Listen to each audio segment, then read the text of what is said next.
Assalamu alaikum wa rahmatullah wa barakatuh. Hayyakumullah wa bayyakum. Généralement, barakallahu fikum, lorsque nous avons une douleur, systématiquement, on a tendance à prendre des médicaments, et ce qui est tout à fait normal.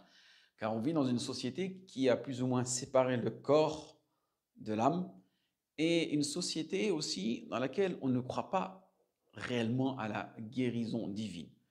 Et que la maladie, elle est purement physique, qu'il n'y a pas de relation entre le corps et l'âme. Pourtant, un compagnon, Uthman ibn al-As, radiyallahu anhu, nous rapporte ce récit-là.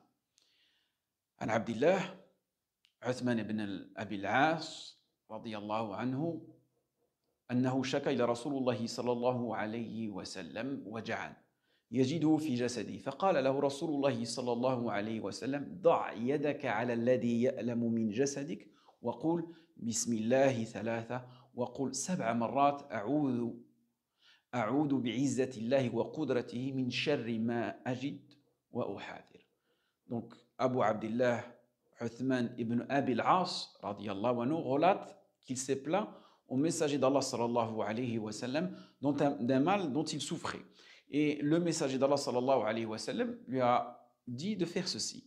Pose ta main sur l'endroit de ton corps qui te fait mal. Par exemple, sur mon épaule.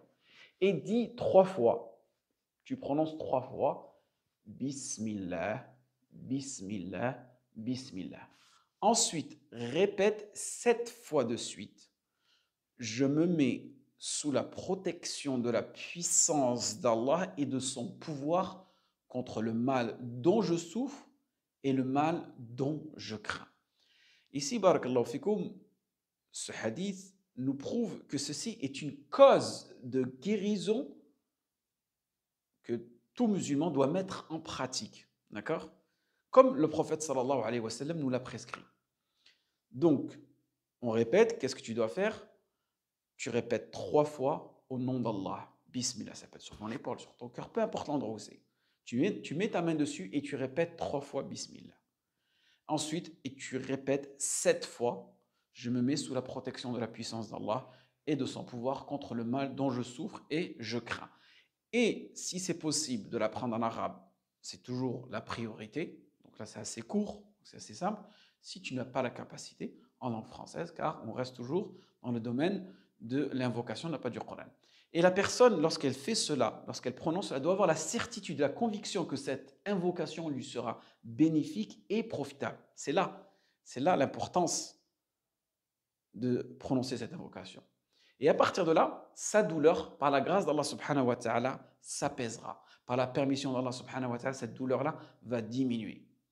Et ceci est bien plus efficace que de véritables médicaments comme les cachets, les sirops, les piqûres et ainsi de suite. Car là, tu apprends à ton corps tout simplement à avoir cette relation avec Allah subhanahu wa ta'ala et de développer ce système immunitaire qu'Allah subhanahu wa ta'ala t'a accordé. Parce que là, tu demandes la protection à qui? Auprès de celui qui détient les cieux, les royaumes des cieux et de la terre, qui sont dans ses mains à Allah subhanahu wa ta'ala. Et que c'est Allah subhanahu wa ta'ala qui l'a fait descendre ce mal, et c'est lui qui t'en guérira. Quant au fait que le prophète sallallahu alayhi wa sallam nous a dit de poser la main sur l'endroit d'où provient le mal, cela relève, barakallahu fikum, de l'enseignement et de la conduite à avoir lorsque le guérisseur pose sa main sur le malade et l'essuie avec. En revanche, il faut faire attention, il n'est pas permis à la personne qui va poser sa main ou toi-même, si tu poses ta main, d'avoir un morceau de fer ou de mettre du sel ou toute autre chose.